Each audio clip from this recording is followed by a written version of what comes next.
बिस्मिल्लाहिर्रहमानिर्रहीम, अस्सलाम वालेकुम। जम्मू में आज जो 2 ड्रोन अटैक हुए हैं उसके पीछे की सारी हकीकत क्या है, उसका सारा पोस्टमार्टम हम निकाल कर ले आए हैं। आज की इस वीडियो में हम आपको बताएंगे कि क्या हालात जंग की तरफ जा रहे हैं या नहीं, मोदी ने यह सारा ड्रामा क्यों रचाया, किसके कहने पर रचाया और किस तरह से रचाया, और ये प्लान क्या था और इसमें चेंज क्यों आया, और अब किस तरह से भारतीय मीडिया पाकिस्तान पर खुलम खुला इल्ज़ामात लगा रहा है और भारत को फोर्स कर रहा है। अवाम की तरफ से भी पुरजोर मुतालबा है कि पाकिस्तान से बदला लिया जाए। सबूत भी आपके सामने रखेंगे, भारतीय मीडिया के क्लिप्स भी आपको सुनाएंगे। तो डिटेल्स में जाते हैं उससे पहले अगर अभी तक आपने हमारा चैनल सच टीवी सब्सक्राइब नहीं किया तो इसे अभी सब्सक्राइब करें और बेल आइकन पर क्लिक करें ताकि हमारी आने वाली वीडियोस आपको वक्त पर मिलती रहें। जब ये ड्रोन हमले हुए तो सबसे पहले इल्ज़ाम कश्मीरी मुजाहिदीन पर लगाया गया, उसके बाद दूसरा इल्ज़ाम चीन पर लगाया गया। चीन कब से भारत के इलाके कब्जे पर कब्जा करता जा रहा है, लेकिन भारत की इतनी औकात नहीं है कि वो चीन का नाम भी ले। आज उसने चीन का नाम लिया, और क्यों लिया, ये एक प्लान का हिस्सा था, वो हम आपको आगे चलकर बताते हैं। फिर उसने ये कहा कि हमला तो दहशतगर्दों ने किया, यानी कश्मीरी मुजाहिदीन ने किया, लेकिन ड्रोन्स चीन ने दिए थे। यानी वो ये नहीं कह रहा कि चीन ने पाकिस्तान की मदद की है, वो कह रहा है कि चीन ने दहशतगर्द ग्रोहों की मदद की है। और इसका जवाब तो खैर चीन इनको देगा ही, लेकिन हैरत की बात यह है कि पाकिस्तान पर इल्ज़ाम तीसरे नंबर पर लगा।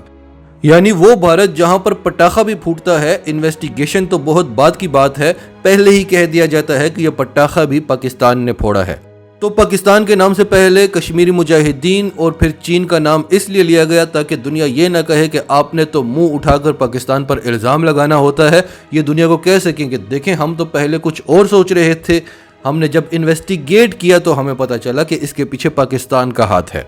अब इनकी इन्वेस्टिगेशन क्या है, इनकी नेशनल इन्वेस्टिगेशन एजेंसी ने भी पाकिस्तान का नाम ले लिया है, और ये पाकिस्तान पर किस तरह से इल्जामात लगा रहे हैं ये आप इस वीडियो क्लिप में देख लें। पाकिस्तान आर्मी के टॉप कमांडर्स ने रची थी इस ड्रोन हमले की साजिश, ये हमारे सोर्सेज हमें इंफॉर्मेशन दे रहे हैं। पाकिस्तान के chief of staff lieutenant general Sahir Shamshad के निर्देश पर ये ड्रोन अटैक हुआ है। ये बड़ी इंफॉर्मेशन मेजर नजर मोहम्मद, आसिम मलिक और अजहर वकार ने ब्रिगेडियर इरफान को दिया था। ड्रोन अटैक का ऑर्डर बाकायदा पाकिस्तान की सेना के तमाम अफसर कैसे इस हमले के पीछे शामिल थे ये साफ हुआ है। बंगाल में मौजूद पाकिस्तान के 505 यूएवी स्पेशल ब्रिगेड का ये कमांडर है जिसका नाम है ब्रिगेडियर इरफान। एयरफोर्स स्टेशन को निशाना बनाने के लिए लाइट ड्रोन का इस्तेमाल किया गया। एलओसी के नजदीक मंगला से अटैक के लिए ड्रोन ने उड़ान भरी थी। ये बड़ी जानकारी निकलकर सामने आई है। आपने देखा इस वीडियो क्लिप में, अगर भारत की खुफिया एजेंसियां इतनी तेज हैं कि एक ही दिन में इन्होंने पता लगा लिया कि किस तरह से ऑपरेशन किया गया, इसके पीछे कौन कौन था, पाकिस्तानी मिलिट्री के कौन कौन से ऑफिसर्स थे, कौन से टॉप कमांडर्स थे, अगर आप इतने तेज और इतने एक्टिव हैं तो आपके मुल्क में 2 ड्रोन दाखिल हुए। कहां थे आपके रेडार, कहां था आपका डिफेंस सिस्टम, और वो भी ऐसे बॉर्डर से दाखिल हुए जो डिस्प्यूटेड है, जैसा कि आप बता रहे हैं। और डिस्प्यूटेड बॉर्डर पर एयरफोर्स को ज़्यादा से ज़्यादा 2 मिनट लगते हैं कि उनके तैयारे फिजाओं में परवाज भर रहे हों। एक बात। दूसरी बात, जहां पर हमला किया गया वो बड़ी सेंसिटिव जगह थी, वो मिलिट्री एयर बेस था। और तीसरी बात ये कि जब पहले ड्रोन ने हमला कर दिया एयर बेस के ऊपर और दूसरा ड्रोन आया उसने हमला किया, इसके दरमियान में 5 मिनट का वक्फा था। यानी आप हमले के बाद भी नहीं एक्टिव हुए, 5 मिनट लगते हैं दूसरे ड्रोन को आने में, आप तब भी सोए होते हैं। चौथी बात ये कि आप कह रहे हैं, हम नहीं कह रहे, आप कह रहे हैं कि ये लो इंटेंसिटी वाले ड्रोन्स थे। पाकिस्तान के पास तो टेक्नोलॉजी है, उससे तो हम इनकार नहीं करते, हमारे पास MQ-9 रिपर के मुकाबले के भी ड्रोन्स हैं, लेकिन आपका कहना है कि ये लो इंटेंसिटी वाले ड्रोन्स थे। तो आपके रडार्स ने उनको कैच क्यों नहीं किया? और फिर जब उन्होंने धमाका कर दिया तो उसके बाद जब दूसरे ड्रोन ने धमाका किया, उन 5 मिनट्स में भी आप एक्टिव नहीं हुए। आपकी एयरफोर्स सो रही थी। राफेल आपने किस लिए लिए हैं? अगर ये हालात हैं तो आपका मुल्क बहुत ज़्यादा ख़तरे में है। 27 से जायद तो आज़ादी की तहरीकें हैं आपके मुल्क में। पाकिस्तान आपका दुश्मन, चीन आपका दुश्मन, तालिबान को आपने अपना दुश्मन बना लिया है, मुल्क के अंदर आपके दुश्मन बैठे हुए हैं और आपकी एयरफोर्स का ये हाल है। आपने राफेल ले लिए हैं। अगर ये हाल है तो पाकिस्तान के सामने करने में शर्म आती है तो चीन के आगे सरेंडर कर दें। और ये जो राफेल आपने लिए हैं तो इन्हें बेचें और अपने लोगों के लिए टॉयलेट बनाएं। अब ये इन्होंने जो प्लान किया है, ये प्लान इनका नया नहीं था, ये बड़ा पुराना प्लान था, लेकिन भारत फंसा हुआ था। ये काम इन्होंने आर्टिकल 370 को ख़त्म करने के कुछ ही अरसे बाद करना था, लेकिन एक तो चीन इनके ऊपर चढ़ दौड़ा, ऊपर से कोरोना की वजह से जो मुल्क की सूरत हाल है, माशी सूरत हाल है, तो बहुत सारे मसाइल थे मोदी के लिए। लेकिन ये प्लान बहुत पुराना था। फिर इस प्लान में इनको एक चेंज करना पड़ा।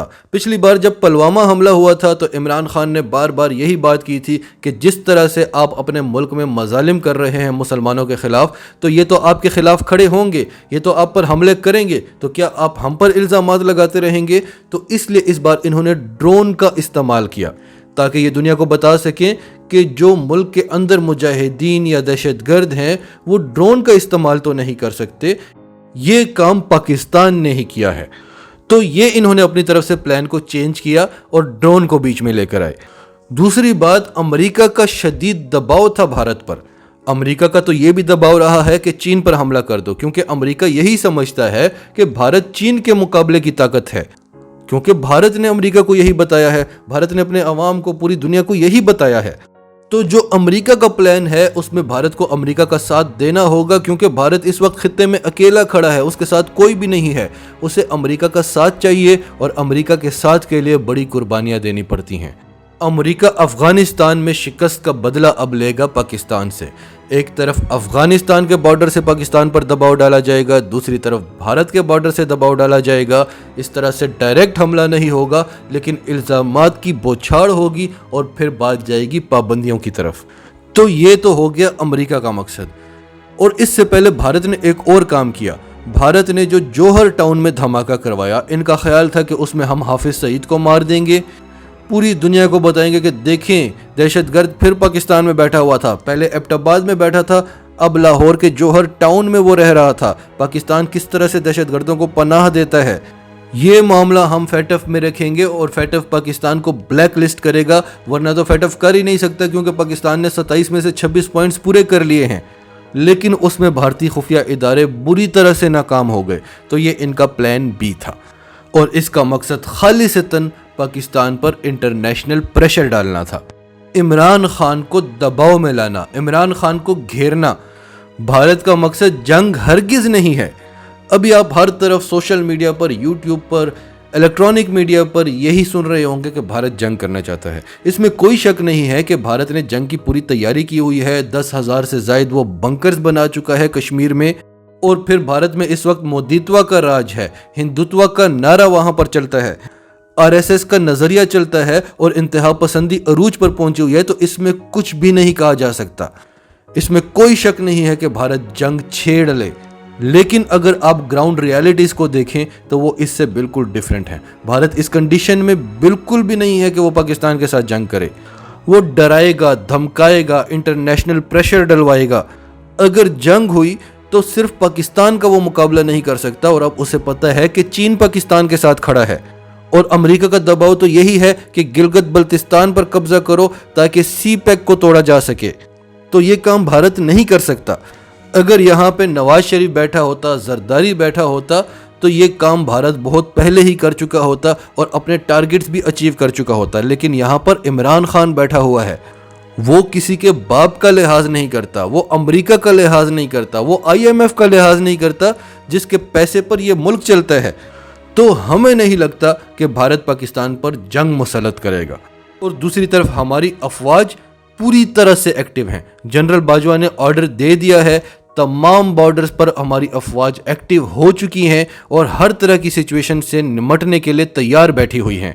क्योंकि हमारी फौज को इतना टाइम नहीं लगता। हमारी एयरफोर्स 2 मिनट में फिजाओं में परवाज भर रही होती है। और ये नज़ारे ये 27 फरवरी को देख चुके हैं। और भारत ये भी बड़ी अच्छी तरह से वाकिफ है कि पाकिस्तान के पास कैसी कैसी टेक्नोलॉजी पड़ी हुई है। उसके बावजूद भारत का फिर दिल कर रहा है कि फिर चेक करना है तो आ जाए। उस बार चाय पिलाई थी, इस बार बिरयानी खिलाएंगे, इस बार पुलाव खिलाएंगे। तो ये भारत बड़े दिनों से ये ड्रामे कर रहा था और हम आपको बार बार बता रहे थे कि कश्मीर में कुछ बड़ा होने वाला है। एक तरफ पाकिस्तान से मुज़ाकरात किए जा रहे हैं, दूसरी तरफ सीज़ फायर का मुआहदा चल रहा है और फिर अभी पिछले ही हफ्ते कश्मीरी लीडर्स को बुलाया जाता है और उन्हें यकीन दिलाया जाता है कि कश्मीर की रियासती हैसियत को बहाल किया जाएगा।